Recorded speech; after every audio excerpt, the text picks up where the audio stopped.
ಮಕ್ಕಳನ್ನ ದೇವರ ಸಮಾನ ಅಂತ ಸುಮ್ನೆ ಹೇಳೋದಿಲ್ಲ. ಮಕ್ಕಳಿಗೆ ಬಡವ ಶ್ರೀಮಂತ, ಒಳ್ಳೆಯವನು ಕೆಟ್ಟವನು ಅಂತ ಭೇದ ಭಾವ ಇರೋದಿಲ್ಲ. ಪ್ರೀತಿ ತೋರಿಸೋರ್ನೆಲ್ಲ ತನ್ನವರೆಂದೇ ಅಂದುಕೊಳ್ತಾರೆ, ಅಟ್ಯಾಚ್ ಆಗ್ತಾರೆ. ಅಷ್ಟೇ ಯಾಕೆ ಕಟುಕರನ್ನು ಕರಗಿಸೋ ಶಕ್ತಿಯೂ ಮಕ್ಕಳಲ್ಲಿದೆ. ಸೋಷಿಯಲ್ ಮೀಡಿಯಾದಲ್ಲಿ ವೈರಲ್ ಆಗುತ್ತಿರುವ ಈ ವಿಡಿಯೋ ನೋಡಿದ್ರೆ ಎಂತವರನ್ನು ಕಣ್ಣೀರು ತರಿಸುತ್ತೆ. ತನ್ನನ್ನ ಕಿಡ್ನಾಪ್ ಮಾಡಿದ ಕಿಡ್ನಾಪರನ್ನ ಬಿಟ್ಟು ಬರೋದಕ್ಕೆ ಕೇಳದ ಮಗು ಅವನೇ ಬೇಕು ಅಂತ ಹಠ ಮಾಡುತ್ತೆ. ಅಷ್ಟೇ ಅಲ್ಲ, ಮಗುವನ್ನ ಕಳುಹಿಸಿ ಕೊಡುವಾಗ ಕಿಡ್ನಾಪರ್ ಕೂಡ ಭಾವುಕನಾಗ್ತಾನೆ.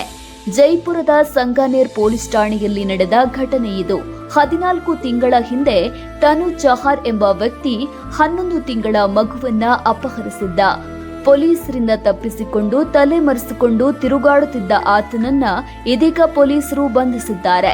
ಆದ್ರೆ ಆತನ ಬಂಧನವಾಗುವ ವೇಳೆಗೆ ಮಗು ಆತನ ಜೊತೆ 14 ತಿಂಗಳು ಕಳೆದಿತ್ತು. ಅದರರ್ಥ ಮಗುವು ತನ್ನ ಹೆತ್ತವರ ಜೊತೆ ಇದ್ದದಕ್ಕಿಂತ ಹೆಚ್ಚಿನ ಸಮಯವನ್ನ ಕಿಡ್ನಾಪರ್ ಜೊತೆಯೇ ಕಳೆದಿತ್ತು. ಮಗುವಿಗೆ ಆತನೇ ಎಲ್ಲವೂ ಆಗಿದ್ದ. ಹೀಗಾಗಿ ಪೊಲೀಸರು ಮಗುವನ್ನ ಪೋಷಕರಿಗೆ ನೀಡಲು ಆತನ ಕೈಯಿಂದ ತೆಗೆದುಕೊಳ್ಳುವ ವೇಳೆ ಮಗು ತನು ಚಹರ್ನನ್ನ ಗಟ್ಟಿಯಾಗಿ ಅಪ್ಪಿಕೊಂಡಿದೆ. ಮಗುವಿನ ಪೋಷಕರು ಕರೆದ್ರೂ ಮಗು ತಿರುಗಿಯೂ ನೋಡೋದಿಲ್ಲ. ಚಾಹರ್ನನ್ನ ಬಿಟ್ಟು ಬರೋದಕ್ಕೆ ನಿರಾಕರಿಸುತ್ತೆ.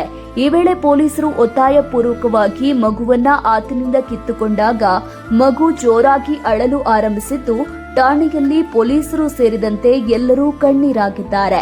ಈ ದೃಶ್ಯವನ್ನ ಜೈಪುರದ ಪೊಲೀಸರು ಸಾಮಾಜಿಕ ಜಾಲತಾಣದಲ್ಲಿ ಹಂಚಿಕೊಂಡಿದ್ದು, ಮಗುವಿನ ಮುಗ್ಧತೆ ಎಲ್ಲರನ್ನ ಭಾವುಕರನ್ನಾಗಿಸುತ್ತೆ.